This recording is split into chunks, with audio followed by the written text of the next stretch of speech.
Anthony.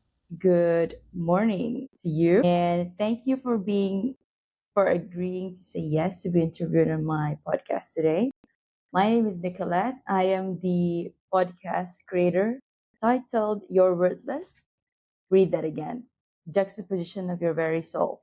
So when I read your profile, I felt this resonance immediately.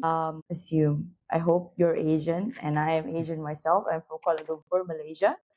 And I'm a millennial, so growing up, education was always imposed to me, and the whole notion of getting good grades and then getting good job, it's just on me. And I had my own awakening and burnout last 5 years, 4 or 5 years, and now I'm here. And a bit of a trivia. I am about to leave my corporate job Oh, wow. in the next Congratulations. 2 months. 2 months. So I'm entering into something very new, uncharted territory for me at least, in the Mm-hmm. area of psychology. But we can talk more about that as I ask a bit more questions to you, and then we can have this conversation. But as my ritual, I would give a bit of introduction of my guest to my listeners today. So, if you don't mind, let me read a bit of your biography to our listeners, and then we can get down to business. Sure. All right. So, hi everyone. This is Anthony. His words: You are more than your job, and your career is more than a shiny resume. Much more. So, Anthony Kuo here is a career satisfaction coach, and he wants to help you intentionally craft a career you're excited to wake up for. He graduated from the NYU Stern School of Business in 2010 and subsequently took an 8-year tour through the Fortune 500 world, rising up the corporate ladder before realizing he was filling his bank account but leaving his soul empty. Wow. Anthony integrates his practical experience with his training as a transformational NLP practitioner to gently and playfully guide his clients through one of life's most omnipresent questions. What do you want to be when you grow up? Let's hear it from Anthony. Yay! Welcome, Anthony. Thank you. Thank you for being here. And I'm so glad that it resonated with you, my story and my message. It seems like it's very salient for where you are in your life. When I read it, I felt this sink in my heart. I'm like, whoa, so he went through what I went through, so I'm not alone. Yeah, So yeah. so okay, Anthony, tell us, what was it like growing up as yourself? Well, as you mentioned, I'm Asian, I'm Chinese American, and I grew up as a first generation American in the United States. My parents immigrated from China and Taiwan. They met here and they were musicians. They met in the Eastman School of Music, which is one of the finest music schools in the world. And then they went on to go on to graduate school at Juilliard. So you can imagine the like world-class tier of musicians that they are. And my mom, before all this, was a child prodigy where she was performing recitals around the world when she was like 12 years old, I think was her first one. So, they came to this country and had me. And of course they wanted the best for me. And then later when my brother came along, they wanted the best for us. And according to this is very typical for Asian culture, coming from like the Confucian line of thinking. Education is the way to prosperity, Better, yeah. and accomplishment through your education, right? So I was very much encouraged in the direction of pursuing academic interests, getting good grades. And then also, as you might imagine, with my parents' musical background, I was trained in piano as well. And I was trained to a very high degree to the point where I could perform at Carnegie Hall when I was 17, which was, it's interesting. It is, I objectively know that is quite an accomplishment. And of course, I submitted the recording from that recital to colleges and got scholarships from that. Um, Right. and at the same time, I didn't really have the sense of like enjoying myself while I was doing that. It was something I did mainly out of obligation and wanting to achieve, but not really for my sense of like, this is how I want to express myself in the world. And you can already start to see here how the seeds were planted for me to go on into the corporate world and succeed in a certain way, but kind of neglect my inner self, my interests, and how I wanted to show up in the world. Because to be quite honest, I didn't know. I didn't really grow up in an environment where that was a discussion. It was a lot about This what is the can you right do? way and the only way. Yeah, it's very typical for our culture, right? Yeah. And I think for me, it was more about the next generation having the better quality of life. Yes. Therefore, yeah, my mom and dad, they don't come up from a well-off family, so their only hope is that the next generation is not going to starve. At least there's something to be achieved there. But I like for me, I had this realization when I was at the lowest. I asked myself, if I were to strip all of my accolades and my achievements, who is Nicolette? Hmm. Or, I mean, if you, you even want to dig deeper to Carl Jung's perspective, who is self, right? Like, yeah. So that hit me hard that I had to lose myself in order to find myself again. And that's the universe. I guess that's for me, I guess that's the universe way of saying, okay, enough. You're astray for too long. Please come back to the right path.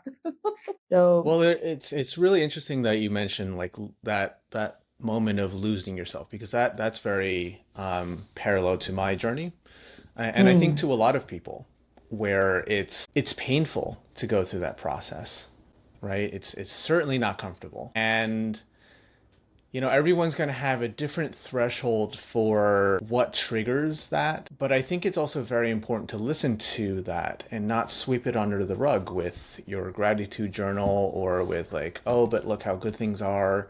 no. Right? Yeah. Like that's kind of getting like gratitude, of course, is important, but that's a little bit getting into the realm of toxic positivity, Yes, yes. right? And it's the cycle is just gonna repeat itself because Yeah. you're if you're not healed properly, you're just gonna track the same thing. It's just gonna be given to you on your face like that. Mm-hmm.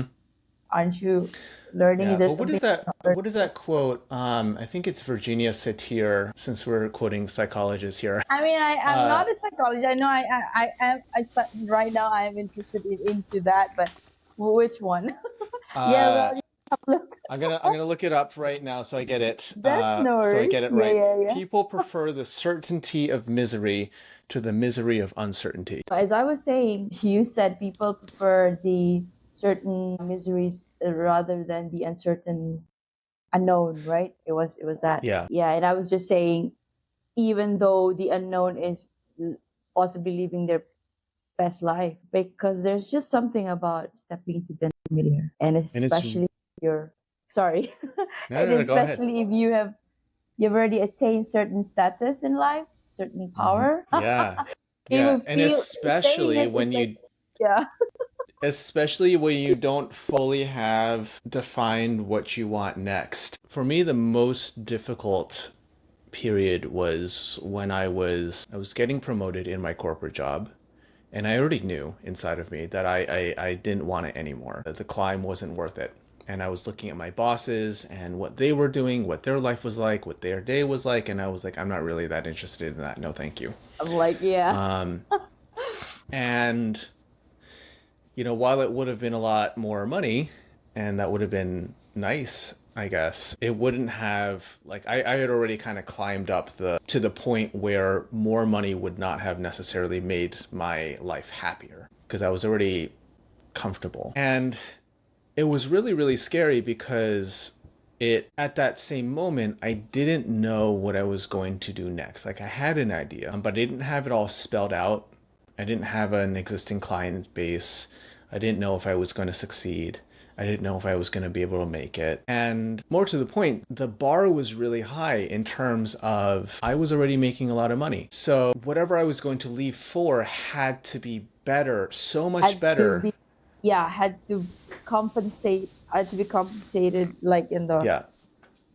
It was such a weird experience to um, leave my job and then have my income fall off a cliff for a So while. And then, yeah, from and zero. then, but then also, I felt so much better about myself, right? Because before all of this, my self-worth and my income were like tied together. And then it was very mind-boggling to separate them. Yes.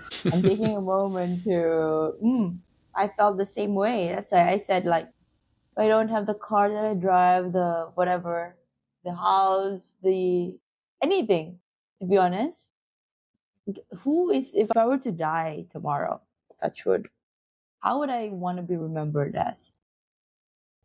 Yeah. Okay. So, let's talk about your journey. What was that pivotal moment that made you switch? That made you realize how important is career satisfaction and now becoming a career satisfaction coach? Yeah. I, as I mentioned, it was kind of a slow build where, I mean, I knew from the moment I entered the corporate world that I wanted to work for myself one day. I just didn't know what that would look like. But I didn't, Ooh, I didn't have the idea and I certainly didn't have the experience and I didn't have the guts either. So I stayed the path and I learned a lot. And I met a lot of good people and I learned also what not to do. Just it was a really, really rich learning environment that I appreciate very much. And it was the safe incubation that I needed. And after a certain point, though, the egg is ready to hatch. And I think that I probably stayed in the cocoon for a little bit longer than ideal because at a certain point, I did have the idea of like, oh, I want to be a career coach and oh, I want to support people as they navigate their careers. But things were comfortable, as yeah, we've been talking about, good income, familiar routine, every day was predictable. It was the misery of certainty or the yeah, certainty of misery. And then one day, as I was driving home from work and I stopped off at a liquor store to pick up some beer to enjoy with some friends who were coming over, I had a minor car accident. And when I say minor, I ooh, mean like really, really minor, like just like a little, like you know, a dent. just a Not tiny little even a scratch. tap. Yeah. And the response to that tiny little incident was so massive. Just like the police got involved, ended up going to like court, and it was so blown up. It blew up It blew up. It blew up. And disproportionately. it felt so unfair and it felt so ridiculous and it was so infuriating. I got so mad at like everything. And what happened for me was that the car became a symbol for everything that was wrong in my life. Because I was reverse commuting from New York City into New Jersey, which already felt like I'm going in the wrong direction. And I was spending more than 2 hours every day in the car, burning Ooh, how much gas, the toll to get back into the city is 15. It was just like, I was spending so much time and energy and money and resources to try and make something that wasn't working work. And I was holding it together and doing a really good job of pretending that it was okay. And this incident just like woke me up. It broke me out of that trance. And I was like, oh, I'm actually not okay. And there's no fixing. There's no like, I've tried all the variables. I've tried to get into different roles. I've tried different companies. I've tried to like change things around. I've tried to be an intrapreneur instead of an entrepreneur. I tried to get more money. I tried to get more time. None of it's working. right. So that was when I decided it's time to go. So you had the tap from the universe, and then you were so mad. And then after the incident, did you continue with your work, or and then For a you? couple months. For a couple months, because like I was on good terms with the people, and also I needed my time to get my ducks in a row, and like because I had a plan. I had a 2-year plan that I was going to put away some money and build Same. a client And now base. the chance is like the door came knocking early, and Yeah, I'm like, Nick, it's now or never. You yeah, gotta take the leap. Even though yep. I'm on the last leg of graduating. So and because like you, savings, like, am I is it enough for me to feed myself for the next, Hmm. if you see, humans, we tend to think of the worst case scenario again. Yeah. Misery of this. So I quit my job a full year earlier than I thought I would or want to, but which was really scary. My savings Yes. account was not as big as I wanted it to be, but it just had to be done. Right, right. I think I am in your position right now. So the plan was 2 years, 2 years, but then I wouldn't move faster. I should have. In my case, it could be done within a year, but I said now it's already 1 year and 1 year, so it's I've been slacking. So I think this universe, okay, speed it up. Let's go. Even my friends, they were the ones who were scared for me. So Nick, what is your plan? This is my second sabbatical. First sabbatical out of EY, burnout. No, had to take this job, and I think this job saved me. I had to reorient myself, and now this job. Yeah, I guess this time the universe wasn't very cruel, giving me time to adjust. Okay, but you gotta speed it up. So yeah, Everything happens at the right pace. I don't think I would have. I think I needed the 7 years, 7.5 years in corporate. same. I've been You in know? 13 years. Yeah, yeah. There are, and I've been doing this for 6 years now. Whoa. And some days I can say, oh, I haven't achieved what I wanted to achieve yet, but I've also become a completely different person in the process. And things Okay. just take time. Things just take time. And Right um, on. part of what I teach other people, and honest, if we're being perfectly honest with each other, this is part of what I'm trying to teach myself also, is that there's a really big difference between an accomplishment and the skill it takes to achieve something versus actually enjoying yourself. I just got chills. So you said you've been practicing on your own. I mean, this is your own practice, right? And it's been 6 years. So Yeah. can you share with me? I mean, this is for my own personal consumption, and also if there are other listeners who wants to make the jump but still afraid. And I hope with this episode, or the episodes that you have done with other podcasters as well, can help them, steer their steering wheel a bit. What was it like? What's it like so far? The beginning and now. The beginning was very disorienting is probably the best word. And this will probably resonate with you because I think you have a similar background as me. Before that moment of quitting, I had spent my entire life with somebody over me telling me what to do. When I was a kid, it was my parents and my teachers. And then when I grew up and got a job, it was my boss telling me, you have to do this project, you have to do it to these specifications, and you have to do it by this deadline. And all of a sudden, I had nobody telling me what to do. Yes. I had to be the one to originate that. And there was a very steep learning curve. I was surprised by this. I didn't think this was going to be a thing. I didn't know to expect it. I wish somebody had told me. So I'm telling you now. Yes, yes. There was this huge learning curve where I had to go through the whole range of. At first, I replicated the boss, and I was like, I'm going to have my butt in my chair at 9 a.m., and I'm going to sit there until 5 p.m., and I'm going to work, and I'm going to crush myself with deadlines and projects. And I burned myself out. And then I went to the other extreme, and I was like, well, I'm not going to work unless I'm inspired to. And of course, nothing got done. And so I Yes. had to learn the art of self-regulation, which again, given how I grew up, I never had to learn that because there was always somebody regulating me, whether it was, there was some authority figure. And, that figure kept changing, but there was always somebody telling me what to do and when I was allowed to rest, when I was allowed to play. And all of a sudden, I was in charge.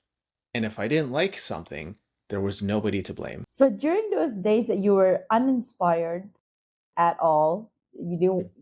even waking up, it's like, I don't know. I had those episodes as well. What did you do? Who did you turn to, or what did you do to get inspiration? Well, the difference, this is where there's a big difference between how I was 6 years ago, 4 years ago even, and how things are set up for me today. Because it is a reality that like you just have those mornings. Sometimes you just wake up and you're like, I don't want to get out of bed, right? Yes. The difference for me is that now I've adjusted my work and I've figured out what it is that I need to thrive in my work. And so before, when I was just figuring it out, like I didn't know, and so I would just not do it for however long. And, unless it was like client facing, in which case there was somebody counting on me to show up in a certain way. Aside from that, I just wouldn't show up. These days, I have a much better understanding of myself and what I need. I teach something to my clients called the care card, which is like when you buy a plant, it always comes with a little card that says, this is how much light I need. This is how much water I need. And if you can follow these instructions and provide those conditions, then the plant's going to do very well. It's going to thrive. And if you don't, then the leaves are going to be sad, they're going to be droopy, they're going to turn brown, and eventually the plant will die. And so what I teach is how to figure out what's on your care card for you to thrive, for you to have the sense of being fulfilled by what you do. Because I define career satisfaction as when you're in an environment doing something that you are like your personality can come out and just play. And you're in an environment where that is appreciated, it's valued, and you don't need to be or pretend to be something else, right? Because that's what I think causes a lot of burnout, is pretending to be something you're not. It's so energetically expensive is how I phrase it, when you have to pretend. Um, and so when I work with people, I help them shape their career so that more and more of their personality is at play, and it becomes just some more natural for them to be where they are, because all they have to do is be themselves. They're working, of course, they're putting in energy and effort, but they're just being themselves, and they don't have that weight of, oh, I need to put on this gigantic mask and it has 3 layers to it, and like it has the perfect presentation, and then it takes all weekend to take it off and to recharge, and then by the time Sunday evening rolls around, they've You finally just start, gotten to yeah. baseline, and they have to put it back on, right? Your armor, your Yeah, suit. exactly.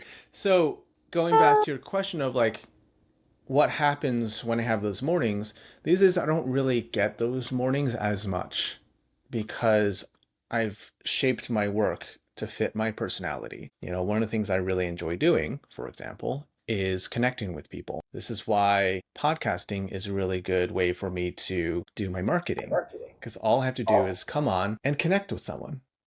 I don't need to like, write a, you know, super, Pitch. You gotta pitch, and then, yeah, hey, look at me. I'm this career satisfaction coach. I mean, exactly.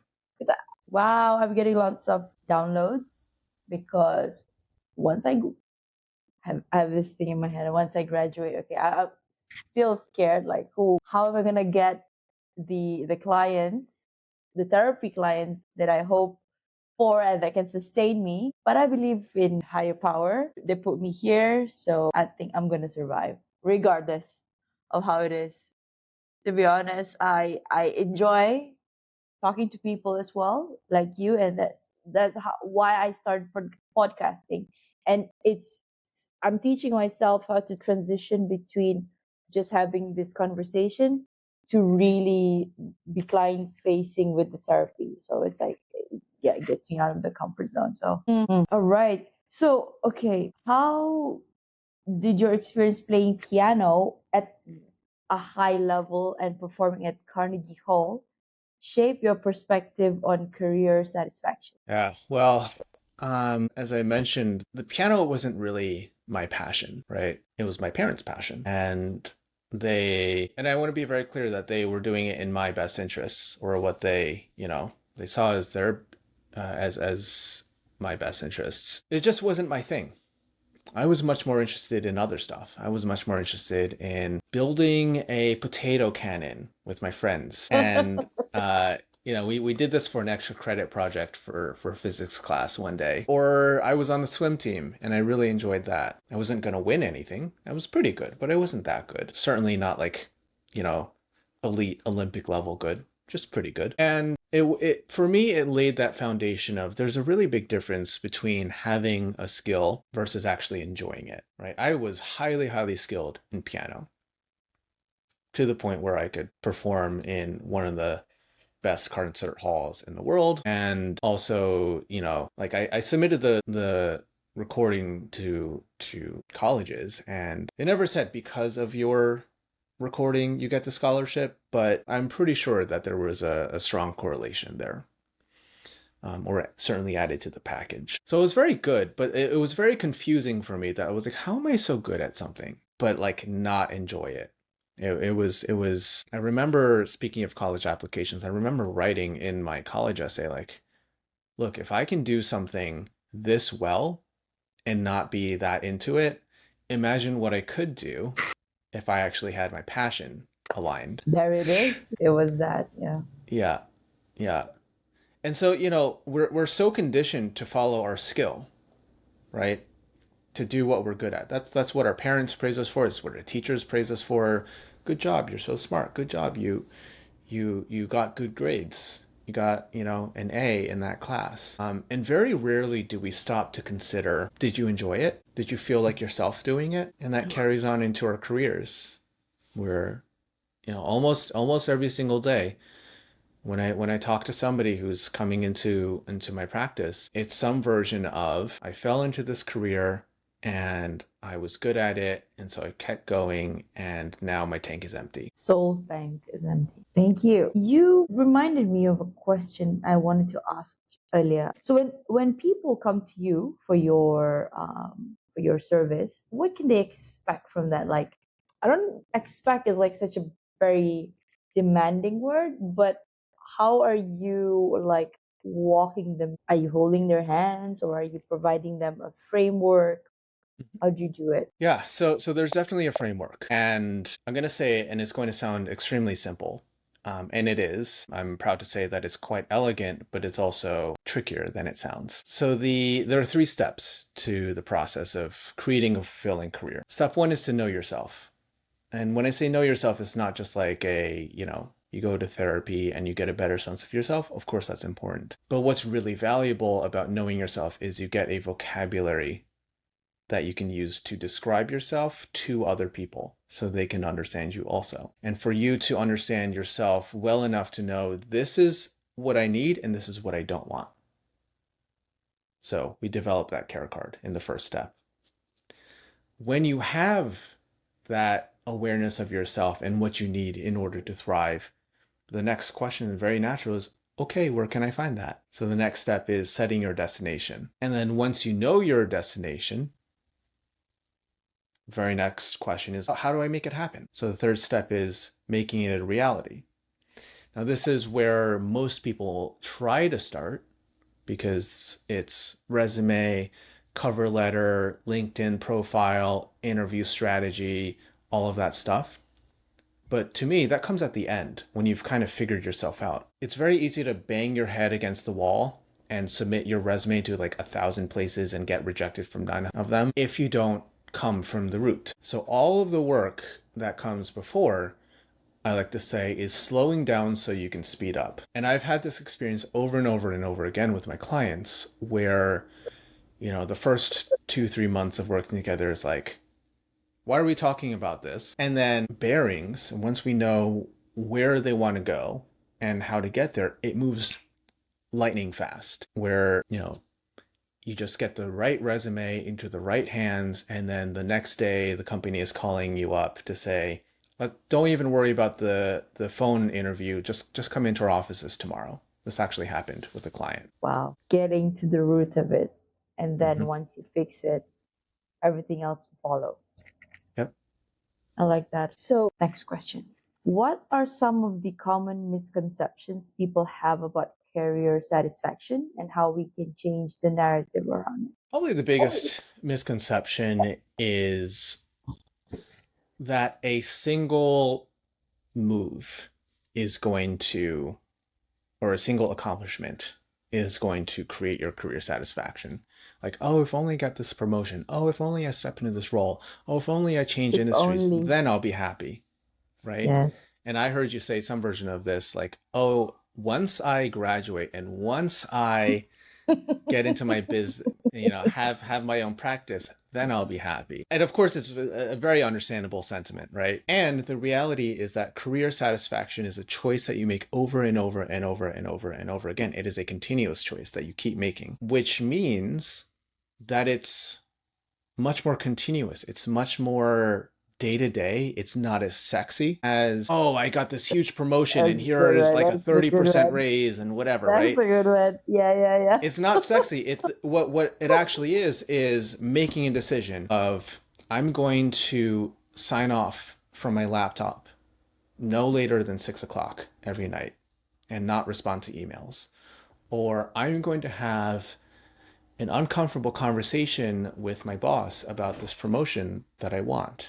Or I'm going to have an uncomfortable conversation with, my coworker who has been violating my boundaries. Or all the way to, I'm going to quit my job and do something different, right? There's a whole range, and it's not just inclusive. It's not just the leaps. And then even when you make the leap, well, now what, right? Yeah. How Now, are you gonna how's it gonna be in the new job? How are you gonna yeah. set the right expectations? How are you gonna train people how to treat you? This is why it's so important to have done all the work before of what's on your care card. What do you need in order to thrive? Because if you don't have that, how do you expect to create that later? Because the risk is that you just get into a new job and then repeat the whole pattern because you don't know what you're trying to control for. You don't know what you're trying to improve. So in your case, it's going to be like, what clients are you going to see? That one was What's a my big, niche? Yeah. yeah. And sometimes that, look, you just have to experiment. But this is also where paying close attention is really, really valuable. And this is also what I tell, like when I work with people and they're like, can you talk to my son? Can you talk to my niece? And their niece is like 16 years old and still in high school and can't decide what they want to do with their lives. I'll talk to them. I don't even charge for that because it's just like, they're so early in their lives. And I'm just like, look, you don't know. That's okay. What you're supposed to do right now is experiment. The important thing to do is to notice the results you get. So if you like something, great, go do more of it. If you don't like something, cool, also cool. That's information. Why didn't you like it? And go from there. So I know that my favorite kinds of clients are, for example, are the ones who go to therapy or are open to it, and they already have their own therapist. And actually, therapists make up a really big portion of my referral base. That's not to say that I won't work with somebody who isn't already in therapy, but it's that like openness to exploration that I'm really interested in, because that's kind of a prerequisite to make my process work. If you just want a resume, you should probably go to somebody else.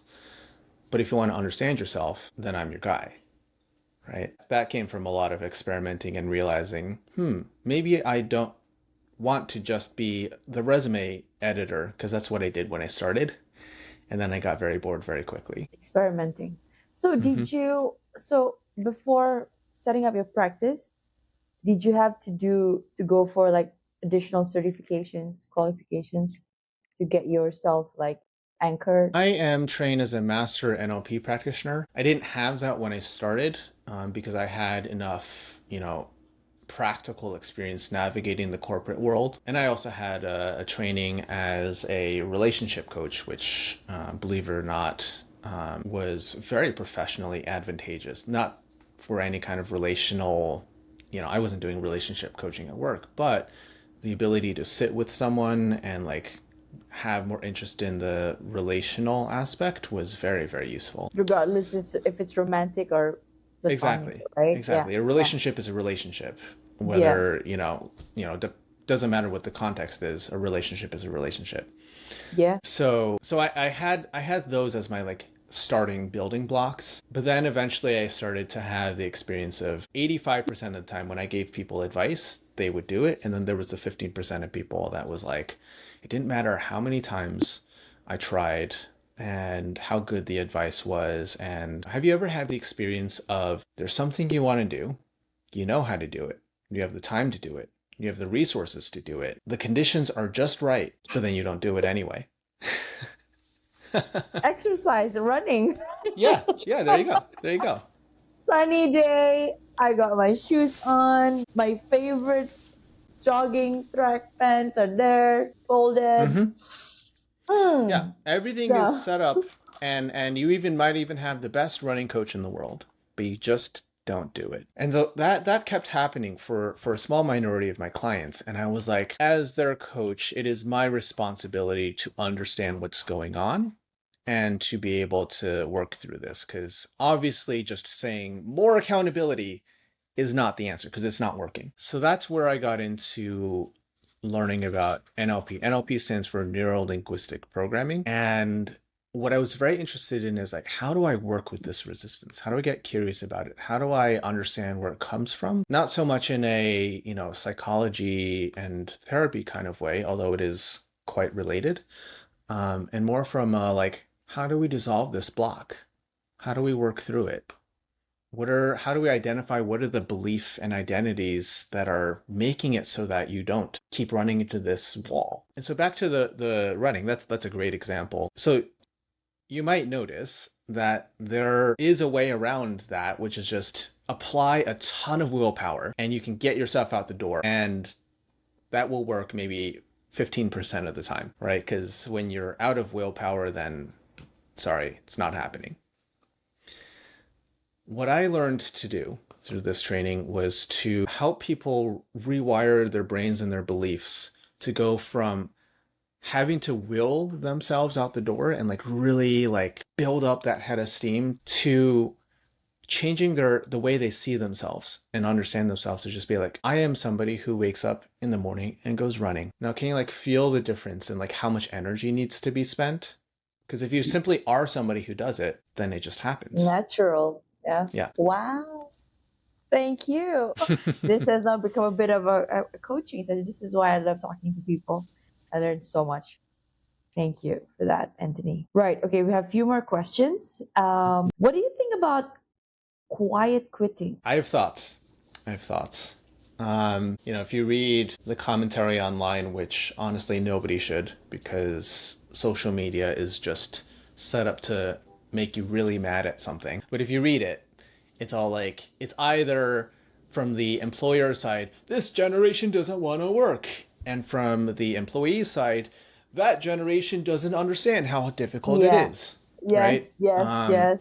And it's just like butting heads. Quiet quitting to me, I mean, first of all, it's just a fancy new language for Buzzword. something that's been in existence since the beginning of time. It's just somebody who's, as millennials, we're sort of in between this, but like we used to call it phoning it in, right? Like Yes. it's a little bit older language, but like, just coasting, just doing the bare minimum to not get fired. Now there's a little bit of a middle finger that's attached to it. That's added You into know, like IDGAF culture. yeah, but it's also like that's been around too. It's not new, right? Sticking it to the man again is what it used to be Mm, called. So yeah. first of all, let's like take away the newness of it. It's not anything new. It's been happening. The second thing that I feel quite strongly about is to recognize quiet quitting for what it really is, which is a survival tactic. If somebody's quiet quitting, they're in survival mode. They're in like a protective crouch to protect their energy, which is very necessary at times. Sometimes that is the appropriate thing to do, right? If you are, if your time and your energy, it is valuable. But at a certain point, it makes me sad to think about somebody perceiving their career as like just the bare minimum way to make ends meet, because our career takes up so much valuable Of real our estate in our time. lives, Yeah. right? It's like you probably spend more time at work At with work. your coworkers than you do with your own family. Yes. It's the best hours of your day. It's the best years of your life. Yes. So whether you think about it this way or not, you are putting down an investment. And so do you want the bare minimum return for your investment, or do you want to actually get something out of it?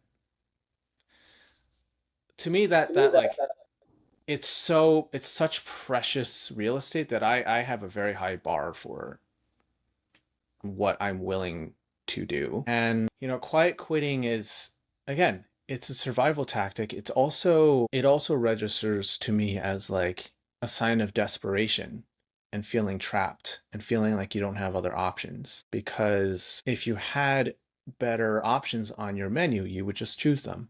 You would go somewhere else. You would do something else. And so for this like protective stance to be adopted, that needs to be the best option on someone's menu. Um, so I tend to approach this with like a lot of empathy and a lot of curiosity. Like how is it that somebody is that this is the best item on their menu? And then also I start to get curious about like what's not being met so that someone has to do this. And then also what would it be like for them to be able to be more themselves, right? Because when someone is more open, yes, they're more vulnerable to attack, they're more vulnerable to being taken advantage of. Hurt. Yeah. Exactly. And they're also more open to express themselves. Well, it's the same thing as investment. Higher risk, putting yourself out there, higher Mhm. return. And to me, I apply that back to the happiness. Like, so if you don't, I don't know, maybe some people don't agree. I have a friend who studies evolutionary psychology. She's kind of against it. I mean, not 100%, but my word is for you to experience true happiness, you've got to first experience sorrow, true sorrow. So then you get to really enjoy and understand what does happiness mean to you. And for her, she's like, but we shouldn't equate that you have to suffer first, then you can be happy. I'm not saying that. It's just the end of the spectrum is a duality, right? So what is next for you, Anthony? More of this, I think. More but better. More but even more and more me. Like I said, the this journey is really about self-expression, and our careers are a big part of how we express ourselves. And something that I'm really leaning into is community, as this is something that I'm realizing is very, very important to me and is something that I value very highly. And it started to reflect itself in the way I work. I started with working with people one-on-one.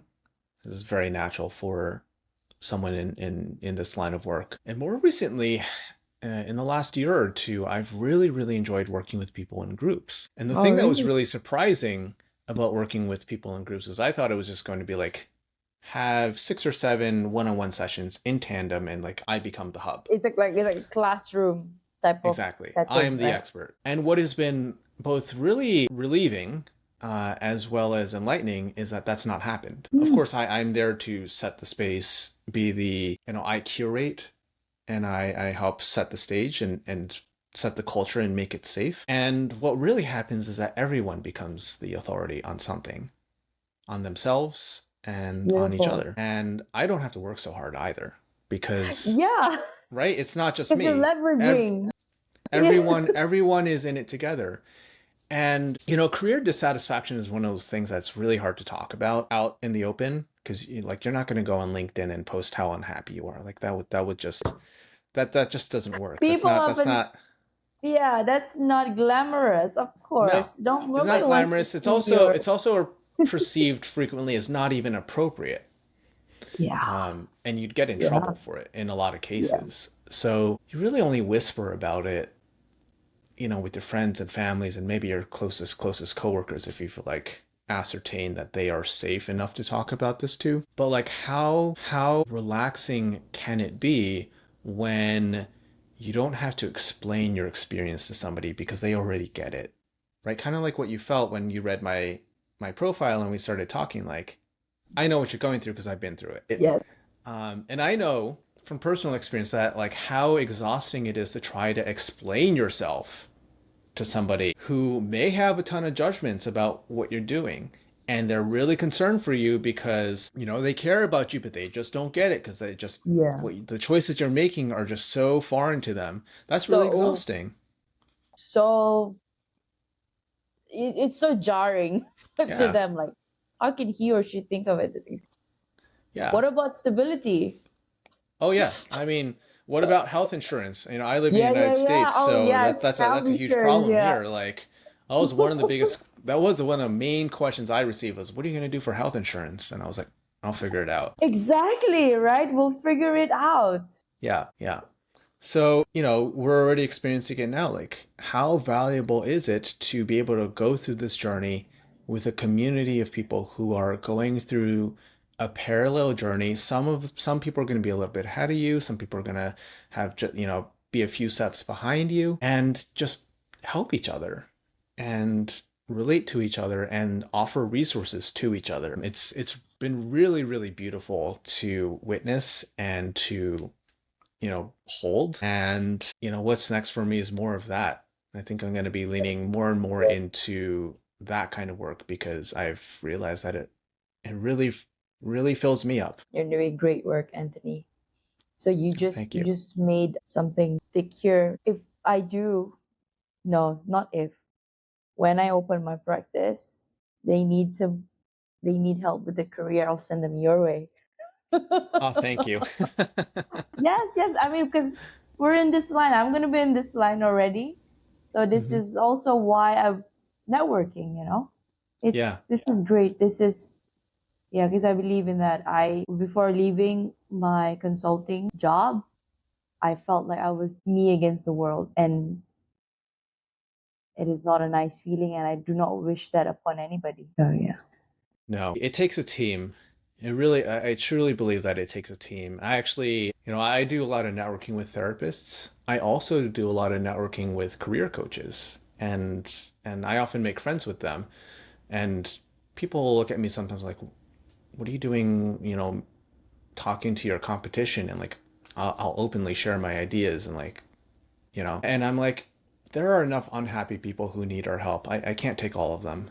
Um, and also the ones that really are open to this with me are the ones that I will trust the most to refer to because we share a certain affinity to each other. For example, everything I've been talking about with you today has been more in the upstream part of the process of like, who am I? What do I want to be in when I grow up, right? It's what I do is really good for people who know they want to change, but aren't quite ready, don't know really what they would change to. Like they probably could get another job in their same industry tomorrow if they wanted to, but like they don't want to. Right? Yeah. So I my work is really, really good for that. I have a colleague and friend that we've been kind of circling and dancing around each other, and we're kind of like, we'll probably work together, like we'll collaborate on something at some point in the future. But she specializes in resume work and in interview strategy. Now I'm pretty decent at it, but she's really, really good at it. And She she has enjoys it, like, right? well, she also has like writing staff to help with it. Mm, So she's like really professionalized that. So I'm like, you know way more about this than I do. And, to the extent that I could help somebody, like often it's enough. But if somebody comes to me and they're like, they really need help with their resume, or they already kind of know what they want to do, but they don't know how to talk about themselves, yeah. she is the right person to help. So I often, when I meet with somebody for the first time, I'm also making an assessment like, am I the right person to be on your Yeah. team, or is So one of my important. other Yeah. trusted colleagues? Correct. Correct. Oh, I think I'm in the right path. I feel it. I also wanted to add on the part where you said you talking to your competitors does not diminish your value, because I believe there's enough cake for everyone. Hmm. It's Yeah, infinite.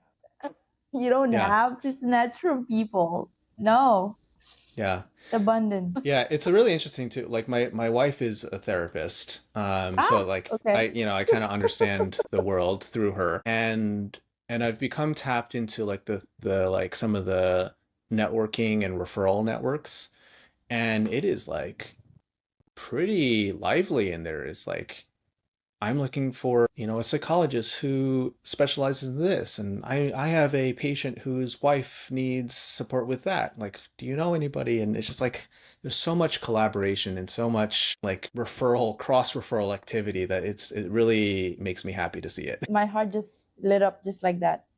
I'm excited. I can already feel that because I've been talking to a lot of people as well. And then I have this idea of getting all of my speakers one day come and talk about their platform, Mm, talk about their expertise, and then people can just join. And then we'll see. I will be in contact with you. Let's stay in sounds touch. wonderful. I will look forward to that. Like a symposium. I had okay. Maybe let me just Google if there's something that's been done like that. But yeah, maybe I can make a twist into it. Add some twist, put some twist into it. So I'll connect definitely. I'll have more time since I'm taking my sabbatical. So right, two more questions, Anthony.